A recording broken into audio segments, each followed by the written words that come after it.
आज हम कक्षा 11वीं विषय अर्थशास्त्र अध्याय 2 अर्थशास्त्र में सांख्यिकी का अर्थ, क्षेत्र और महत्व पढ़ेंगे, है ना। तो आज हम पढ़ेंगे सांख्यिकी के कार्य के बारे में। तो सांख्यिकी का महत्व एवं व्यवहार दिन प्रतिदिन बढ़ता जा रहा है। तो सांख्यिकी की इस निरंतर बढ़ती हुई उपयोगिता का प्रमुख कारण यह है कि वह अनेक महत्वपूर्ण कार्य को संपन्न करती है। इस कारण से इसकी महत्ता जो है दिन ब दिन बढ़ती जा रही है। तो सांख्यिकी के कार्य के अंतर्गत आज हम पढ़ेंगे, है ना। पहला है सांख्यिकी जटिलता को सरल बनाती है। ठीक है, सांख्यिकी विशाल संख्यात्मक तथ्यों को सरल एवं समझने योग्य बना देती है। यदि बहुत सारे तथ्य जो है बिखरी अवस्था में हो तो उससे क्या है निष्कर्ष निकालना जो है वो कठिन हो जाता है। यदि अवर्गीकृत या संपादित आंकड़े ही केवल दिए हो तो उससे कोई निष्कर्ष निकालना है ना कठिन होता है। किंतु जब आंकड़ों का सही संपादन किया जाता है तो उसका विश्लेषण और परिणाम निकालना बहुत आसान हो जाता है ना। तो सांख्यिकी का पहला कार्य यह है कि सांख्यिकी जो है जटिलता को सरल बनाती है। दूसरा है सांख्यिकी तथ्यों को संख्या के रूप में प्रकट करती है। तो सांख्यिकी का एक महत्वपूर्ण कार्य है कि जो तथ्य होते हैं उसको संख्या के रूप में प्रकट करती है ना। तो इसको एक कथन के माध्यम से समझ लेते हैं।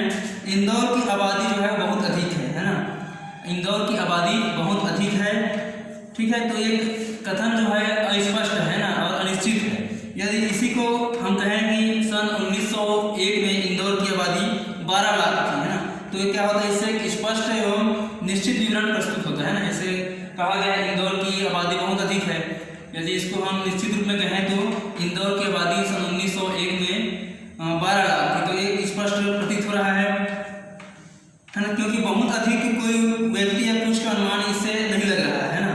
अतः सांख्यिकी जो है तथ्यों को अंक के रूप में है ना प्रकट करती है। इसका दूसरा प्रमुख कार्य है। तीसरा है सांख्यिकी व्यक्ति के ज्ञान एवं अनुभव में वृद्धि करती है। तो सांख्यिकी उन विज्ञानों की तरह व्यक्ति के ज्ञान व अनुभव में वृद्धि करता है जिससे विचारों में स्पष्टता आ जाती है। जैसे भारत में आयकर की दर बहुत अधिक है ना। यह बात न तो दृढ़ता से कही जा सकती है और न ही अन्य व्यक्तियों से मनवाया जा सकता है। ठीक है, लेकिन भारत व कुछ अन्य देशों के आयकर की दरों को प्रस्तुत करके कहा जा सकता है कि आयकर इस देश में अन्य देशों की तुलना में अधिक लगता है ना।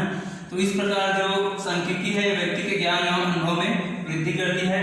चौथा है नीति निर्धारण में सहायक। तो सांख्यिकी द्वारा ऐसी सामग्री प्रस्तुत की जाती है जिनकी सहायता से आर्थिक, सामाजिक व राजनीतिक क्षेत्रों में नीति निर्धारण में सहायता मिलती है। जैसे बाल विवाह, मद्य निषेध, औद्योगिक नीति, राष्ट्रीयकरण की नीति आदि विषयों पर आवश्यक आंकड़ों की सहायता से ही नीति निर्धारण किया जाता है। तो इस प्रकार जो सांख्यिकी है वो है नीति निर्धारण में सहायक सिद्ध होती है। अब सांख्यिकी का पांचवा कार्य है तथ्यों का तुलनात्मक रूप में प्रस्तुत करता है ना। सांख्यिकी जो है ये तथ्यों को तुलनात्मक रूप में प्रस्तुत करता है। तो सांख्यिकी प्रायः तथ्यों को तुलनात्मक रूप में प्रदर्शित करती है। सामान्यतः बिना तुलना किए सही निष्कर्ष नहीं निकाले जा सकते हैं, है ना। तुलना के माध्यम से ही सही निष्कर्ष निकलता है।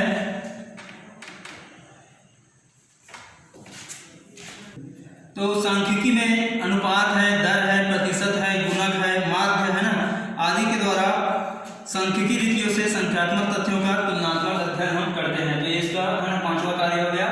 छठवां है समस्या की गहनता से है ना समस्या की गहनता का अनुभव करना। तो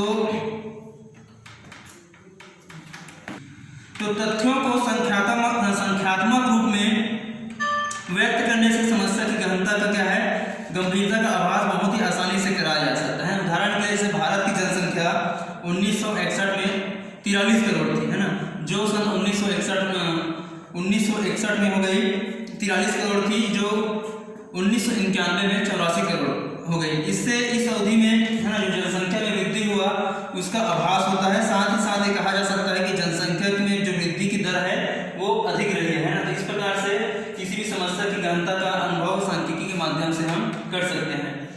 सातवां है पूर्वानुमान लगाना, है ना। तो सांख्यिकी जहाँ एक और भूतकाल और भविष्यकाल के तथ्यों का अध्ययन किया जाता है इसमें, है ना, भूतकाल और वर्तमान के तथ्यों का इसमें अध्ययन किया जाता है। तो यहाँ भविष्य के लिए पूर्वानुमान लगा सकते हैं। भविष्यवाणी भी सांख्यिकी के माध्यम से की जा सकती है। विशेषकर औद्योगिक निर्णय में जो है सांख्यिकी द्वारा लगाए गए अनुमानों